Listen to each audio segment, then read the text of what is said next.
Welcome back. Well, it's not spoken about enough, but Iran has a brutal, tyrannical dictatorship where Sharia law is strictly adhered to. The morality police arrest and even kill women who refuse to wear the veil.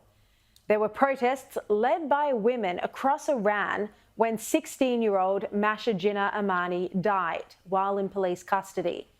But police even used lethal force against the protesters. Some were arrested, others later faced the death penalty, simply for standing up for human rights. This is why many Iranians welcome Israel's intervention at the moment. And joining me now are the founders of the Australian-Iranian Patriots Association, Minu Tusi, great to see you, and Mani Tagizadeh, wonderful to see you as well.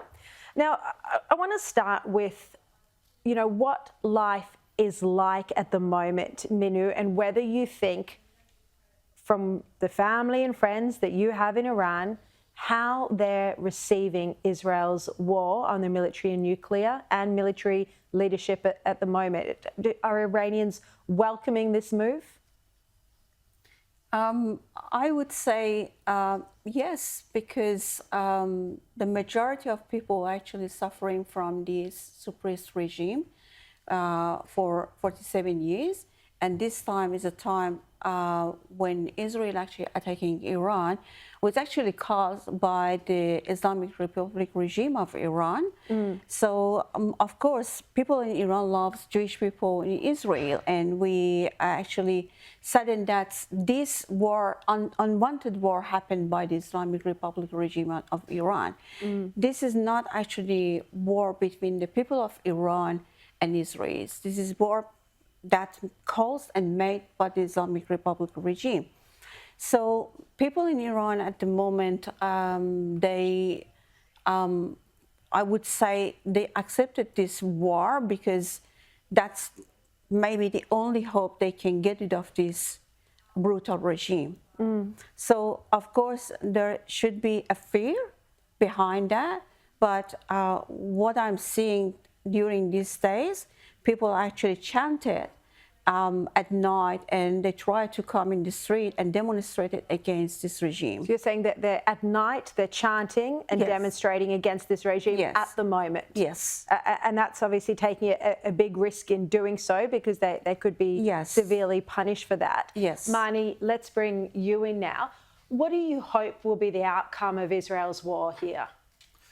Actually, I wanted to say to your audiences and the world that this is not our war. This is not the war between Iranian people and the state of Israel. This is the war. It's happened because of the behavior by Islamic regime seeking for nuclear weaponry and using against the Jews, against Israel, and get rid of Israel from the map. This is not just a slogan. They have done it.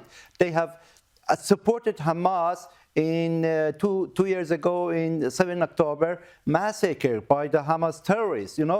It's not like, it's like a claim. They have done it, and now they have to pay for it. The Iranian people, they knew about that. The Israel government and the Jewish people, they are not their enemy. The enemy is inside. The enemy of the Islamic regime, who killed more than 800 innocent boys and girls on the streets 2 years ago when the Mahsa Amini movement started, and it was not just once. 5 years ago, they killed another protester on the streets because of they raised up the price of the fuel, the petrol. They are terrorists. And many times we announce on the streets of Australia, the other parts of the world, do not make appeasement with this regime. Do not, make a diplomatic, negotiation with that, because they are occupied our country. Yeah. Iran is similar like occupied country. It's so well said, so well said. Minu, we've seen Israel and the United States call on Iranians to rise up. Do you want there to be regime change? 100% sure, yes. Because during these 47 years after revolution, I would say this Islamic Republic regime occupied the country and hostage the people. So now it's a time. It's actually the only golden time they can raise up their voice and they want to 100% definitely regime change. They don't want any reform to this existing regime. They just want a regime change. Yeah. All right. Minu, Marnie, thank you both so much for your time. Really appreciate it. Thank you so much. Thank you so much for having us. No, it's wonderful to have you.